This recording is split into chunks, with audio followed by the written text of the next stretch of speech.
নমস্কাৰ মই ছাত্ৰ ছাত্ৰীসকল যিসকল ছাত্ৰ ছাত্ৰীয়ে 2026 চনত মেট্ৰিক দিছিল যিহেতু কালি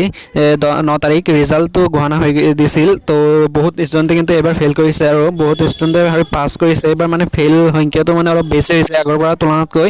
সো তোমালোকৰ আৰু এটা গোল্ডেন চান্স আছে পাছ কৰিবলৈ সো ভিডিঅ'টো সম্পূৰ্ণলৈকে চালে বুজি পাবা যিহেতু যিসকল ছাত্ৰই এটা ছাবজেক্ট বা দুটা ছাবজেক্ট তিনিটা ছাবজেক্টত ফেইল কৰিছে তেখেতসকলে এই গোল্ডেন চান্সটো ল'ব পাৰিব আৰু যিসকল ছাত্ৰ ছাত্ৰীয়ে 2026 বৰ্ষত মেট্ৰিক পাছ কৰিছে তেখেতসকলক শুভেচ্ছা অভিনন্দন জ্ঞাপন কৰিছোঁ আৰু তোমালোকে আৰু আগবাঢ়ি যোৱা ভালকৈ পঢ়ি যাবা এতিয়া হৈছে তোমালোকৰ জীৱনৰ আৰম্ভণি সো তোমালোকৰ ৰিজাল্টবোৰ কেনেকুৱা হৈছে কমেণ্ট বক্সত জনাবা সো বলা ভিডিঅ' পলম নকৰাকৈ আৰম্ভ কৰোঁ আহক এইবাৰ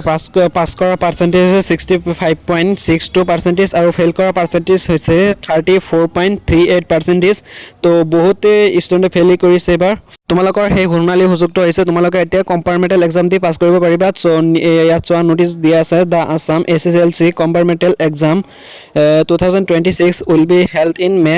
2026 for students who failed up to 3 subjects except a minimum of 170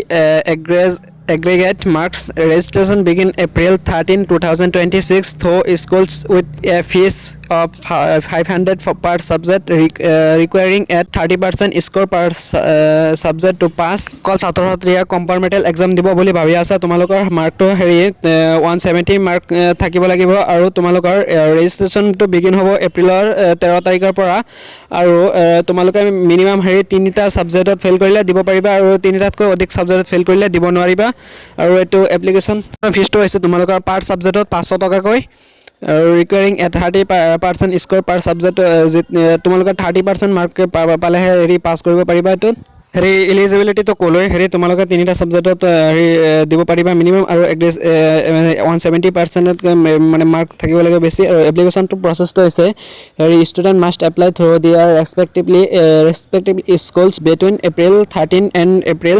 25 এই কম্পাৰ্টমেণ্টেল এক্সামৰ কাৰণে তোমালোকৰ এপ্ৰিলৰ 13 তাৰিখৰ পৰা ষ্টাৰ্ট হ'ব আৰু ৰেজিষ্ট্ৰেশ্যন কৰাটো আৰু এপ্ৰিলৰ 25 তাৰিখ ধৰি লাষ্ট ডেট আছে 25 তাৰিখলৈকে আৰু এক্সামৰ ডেটটো এতিয়া কনফাৰ্ম হোৱা নাই এক্সপেক্টেড ইন মেত হ'ব আৰু এক্সাম ফিজ আছে তোমাৰ 500 টকাকৈ পাৰ ছাবজেক্টত প্লাছ তোমালোকৰ 150 টকা লাগিব চেণ্টাৰ ফিজ আৰু পাছিং ক্ৰাইটেৰিয়াটো ক'লৈ তোমালোকৰ ষ্টুডেণ্ট 30% মাৰ্ক মানে 30 পাৰ ছাবজেক্ট পাব লাগিব এক্সেপ্ট অভাৰঅল টোটেল তোমালোকৰ 180 হ'ব লাগিব আৰু nature of exam the compartmental exam এই এক্সামটোৰ নেম হৈছে তোমালোকৰ compartmental will be conducted only for the theory papers এইটো কাৰণে MCQৰ কাৰণে নহ'ব কিন্তু এইটো অনলি থিয়ৰীৰ কাৰণে যিসকলে MCQত ফেইল কৰিছে তোমালোকে এইবাৰ দিব নোৱাৰিবা আৰু এইটো অহাবাৰ দিব পাৰিবা আৰু ৰিজাল্টটো এনাউন্স হ'ব টেণ্টেটিভলি ইন জুন 2026 জুনত দিব মৰমৰ ছাত্ৰ ছাত্ৰীসকল আজিৰ ভিডিঅ'টো এইখিনি আছিল যিহেতু তোমালোকে বুজি পাইছা আৰু যিসকল ছাত্ৰ ছাত্ৰী ফেইল কৰিছে তোমালোকে এতিয়া ভালকৈ পঢ়ি থাকা এই সুযোগটো আৰু নেৰিবা যিহেতু তোমালোকৰ বহুত ষ্টুডেণ্ট তোমালোকৰ লগৰীয়া পাছ কৰি গৈছে তেখেতৰ লগত পঢ়িবলৈ হ'লে এই এক্সামটো ভালকৈ দি পাছ কৰি যাবা তেনেহ'লে তোমালোকৰ যিসকল ছাত্ৰ ছাত্ৰীৰ লগত পঢ়িছিলা তেখেতসকলৰ লগত আকৌ আগৰ নিচিনা বহি ক্লাছ কৰিব পাৰিবা চ' এইটো সময়টো মেইনটেইন কৰিবা আৰু সময় মেইনটেইন কৰি পঢ়িবা ইমান সময় নাই কেইদিনমানৰ পিছত ম্যাদ লৈ ল'ব যিহেতু এতিয়া এপ্ৰিল চলি আছে তো আশা কৰোঁ সকলোৱে ভিডিঅ'টো বুজি পাইছা ধন্যবাদ।